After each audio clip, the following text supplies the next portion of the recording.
everyone. Welcome to a very hot and sweaty second take of the Same 12 Notes podcast. My name is AJ, aka the White Steve Urkel.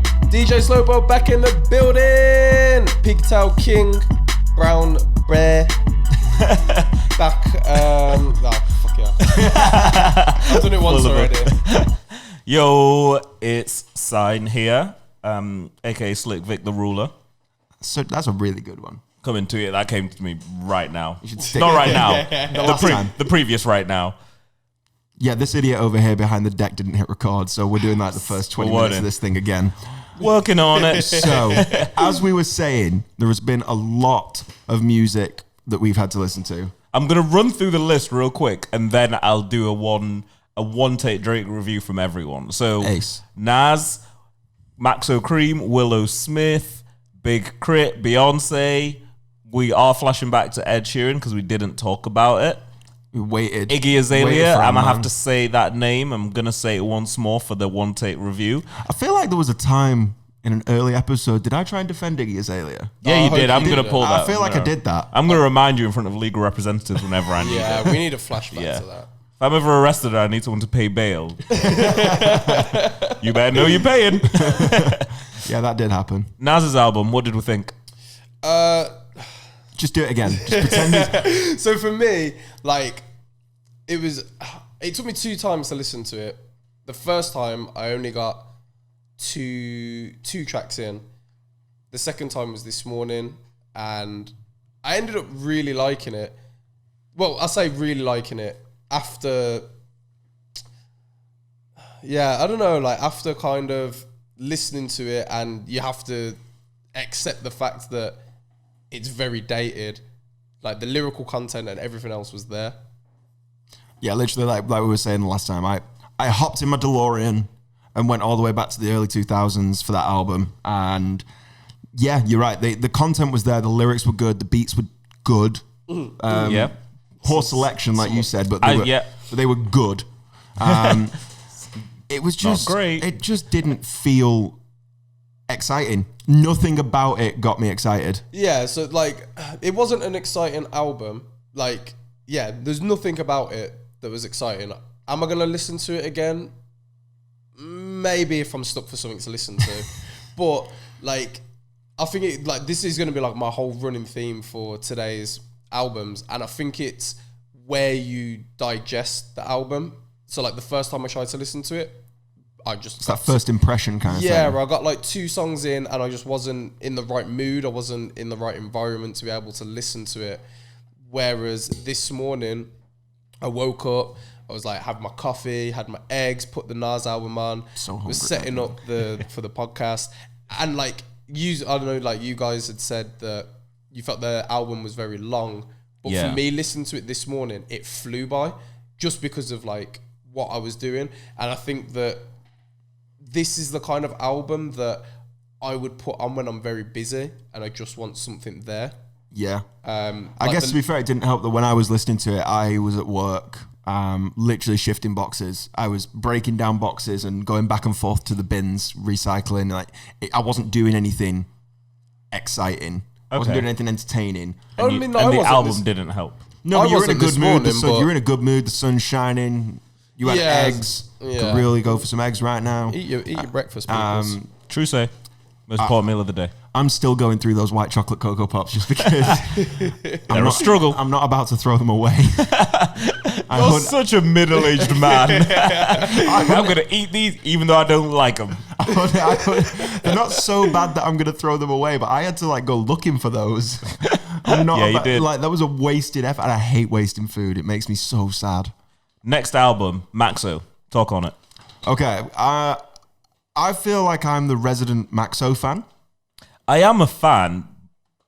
I'll give my review. So, the last album was better. Punkin was better. I want to say I'm not a fan. Oh, really?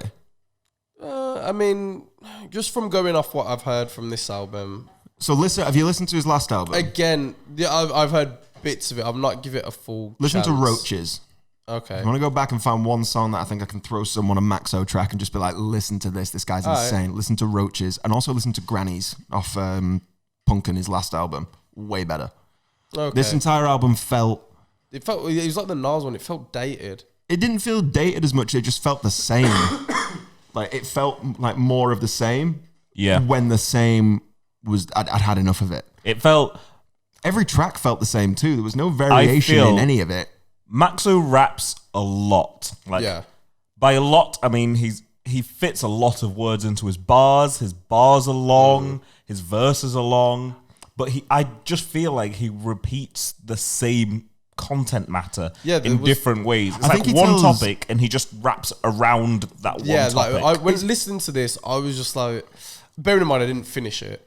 Like I got maybe about 5 tracks in, and I was like, yeah, I'm done with this. Like I just felt like he wasn't saying anything different, and it sounded the same. To me, it sounded dated. I don't know. It's interesting that you say that his subject matter is very the same, because I agree, but I also think in his bars, in his lyrics, he's actually a really, really vivid storyteller.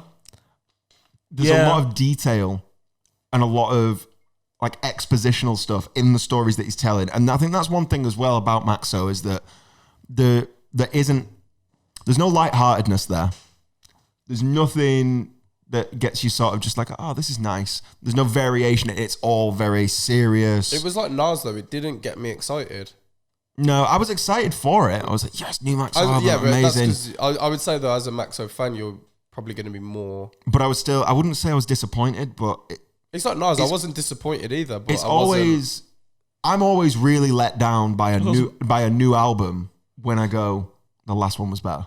Yeah. Because that's where you see that very clear...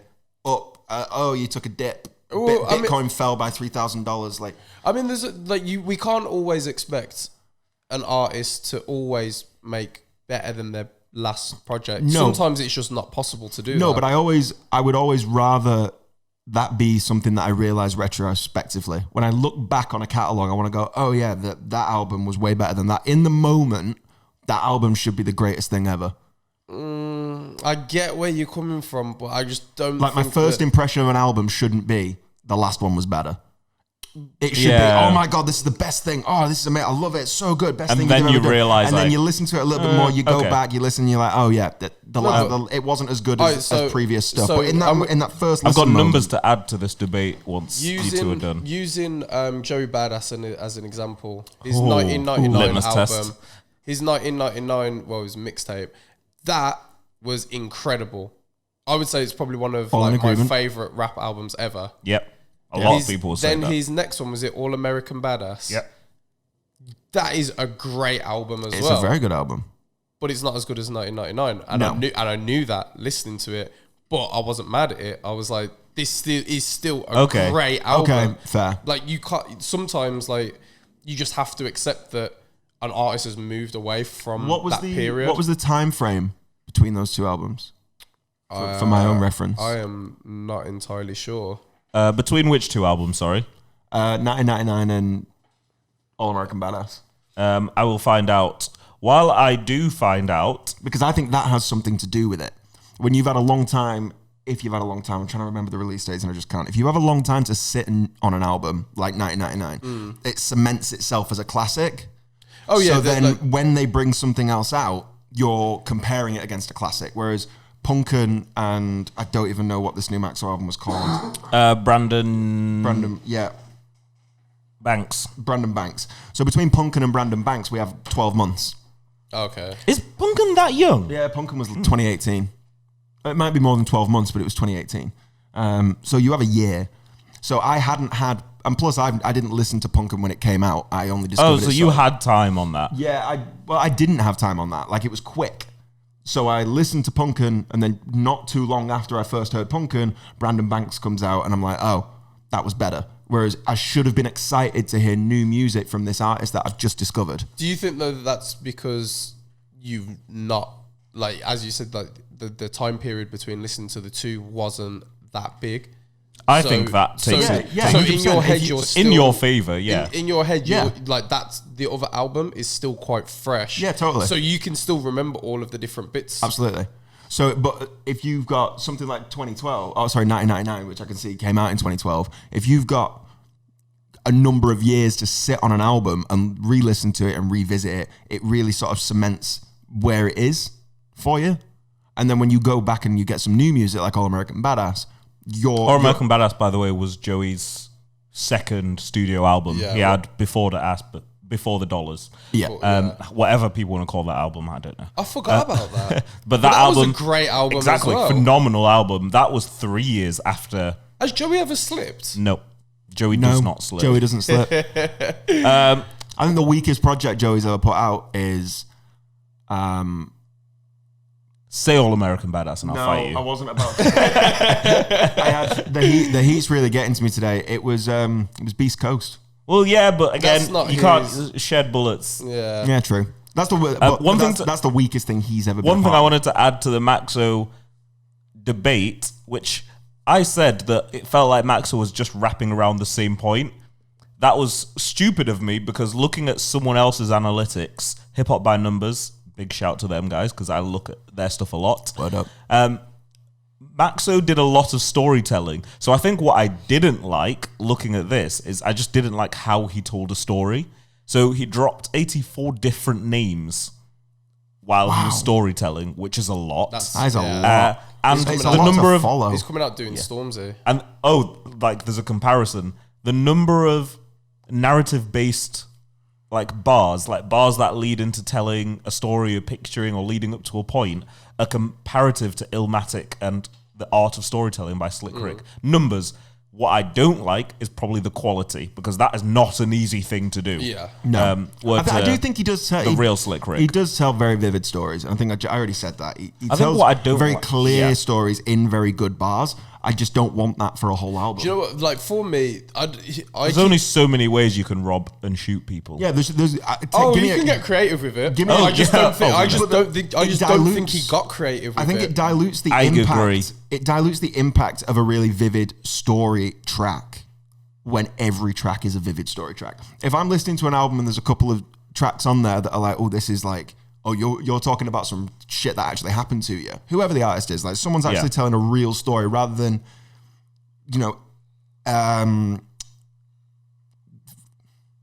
suggesting the idea of a story. Dancing around it rather than telling it. I'm gonna have to disagree because I feel like you can do that storytelling depth and have so much different context to stuff. R. Kelly did a whole Trapped in the Closet. And that was not talking about anything real life, any gangbanging shit. And like that's even though like we cancelled him or whatever, but that story that he told there was incredible.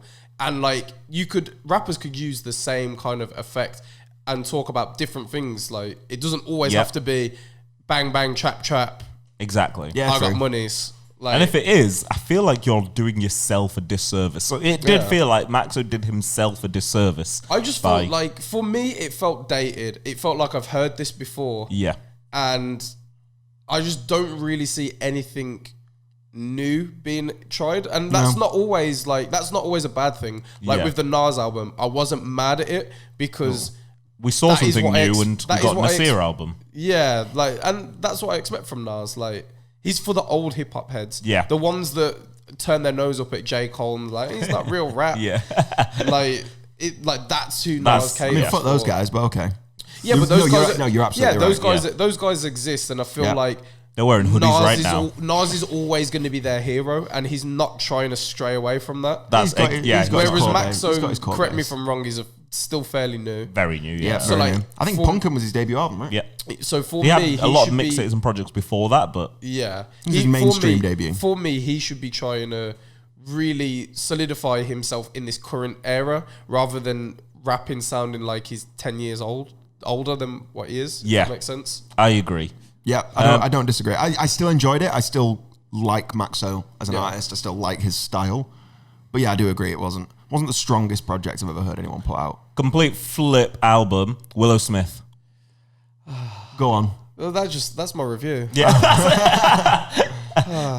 Yeah. It felt we both have the exact same opinion on this. Yeah, like I said into our group chat, I just felt nothing. Like it was just empty. Like don't get me wrong, sonically, it is great. It's nice to listen to. It's beautiful to listen to. Sonically, it is made incredibly well. But there just wasn't anything to it. Like, even though it sounds amazing, there wasn't anything that makes me want to go back to listen to it. I didn't get any connection whilst listening to it. It was just like, oh, that sounds really nice. Like, there was nothing there. Like, would I can't see myself rushing to play it again. I would, but like in certain situations, like, do you know what it's great for? It's great background music. Yeah, we were saying this earlier. Like, it's perfect background music. If I was throwing a dinner party, I'd put that shit on and it'd be the littest dinner party ever. Yeah, you'd have the harp and all kind of shit in the back. I see what she's going for. But do you think this is a case of maybe having the wrong expectation going in? Well, no, because I had no expectation going in, and I feel like I still have no expectation of her now. I think I don't know what I expected, but it wasn't that. Her last album, I preferred, and I listened to that, and I don't go back to it per se, but her songs appear on a lot of the playlists I listen to. So sometimes I will just Erykah Badu create a playlist. Yeah. Willow Smith inevitably ends up on said playlist. I don't skip the songs. But this feels very like atmospheric background music. Yeah, which is fine. Well, the thing is, it's like it's really good background music too. But yeah, it's good background music. But if I'm using the dinner party example, Erykah Badu, great person to put on for that kind of playlist. But you still feel something when you listen to her music. That's true. Yeah, like with Willow, I just didn't feel anything. I don't know whether it's you don't connect to Willow. Yeah, maybe. I was saying this to you whilst we were waiting for to roll up. My name. Sorry. That's what that beep was for. God damn. There is nothing more. There's nothing worse that an album can do than make me feel nothing. Cold. We're gonna get onto that when we talk about. Said. Don't ruin it. Don't ruin it. Yeah. About one of the albums. About one of the other albums. This is my firm opinion on that. But yeah, if an album makes me angry, how bad it is, I've still felt something. It's elicited a response from me. If it's amazing and I'm gassed for it and I'm telling everyone about it, it's elicited a response from me. Something like this where I listened to it and I went, okay. Do you know that for me is the worst crime an album can commit. Do you know what though? Just to fall so flat. I was speaking to my housemate the other day, like literally yesterday, and we was talking about music, and he was saying that most music that he listens to now makes him feel like that, especially with rap, because he was like everything just sounds the same. Yeah, it's very hard. It was like there's nothing really like we don't have anyone breaking boundaries to try and make a different sound. Like you know how like when we had Odd Future, when they were first coming out, they were different. It was completely different, and you could like kind of get sucked into that like energy that they was giving away. We literally don't have anyone like that at the moment. Right now, rap is a gateway drug, but there's nothing on the other end. Yeah, well, that's good. We've broken through, and rap is everywhere. Everyone's doing this thing now, and we nailed what the high was. And some people, the high was being number one in like overall charts. Some people, the high was building their audience to 1 million listeners on Spotify. Some people, their high was touring the world. Yeah. Like we've started to tick all of those boxes. You can see your favorite artist in most places. Festivals now have all become hip hop festivals. Yeah. So hip hop broke the gate, and then now we're like, yeah, but there's no high from this anymore. Well, I think every now and then it takes so is it, a needle to the vein where it's like someone does something. J. Cole drops Middle Child. So what is it? You get the needle to the vein at that moment. Is it saturation? I think it is. I think everyone's starting to. I think a lot of people have found the same path, the same yellow brick road. Yes, true. And everyone now wants to follow this yellow brick road when there is blue roads, there's red roads. There's green roads. There's those. There's loads of different roads that you can take, but everyone wants to just follow this yellow brick road, and I feel like that's why everyone's starting to sound the Lions, same. tigers, and bears. And it's like everyone knows that if I follow this route, there is success at the end of it. Yeah, that's right. So, like not majorly like it might not be major success, but there is more success than now. Yeah, I've seen the success. I know that this works. Yeah.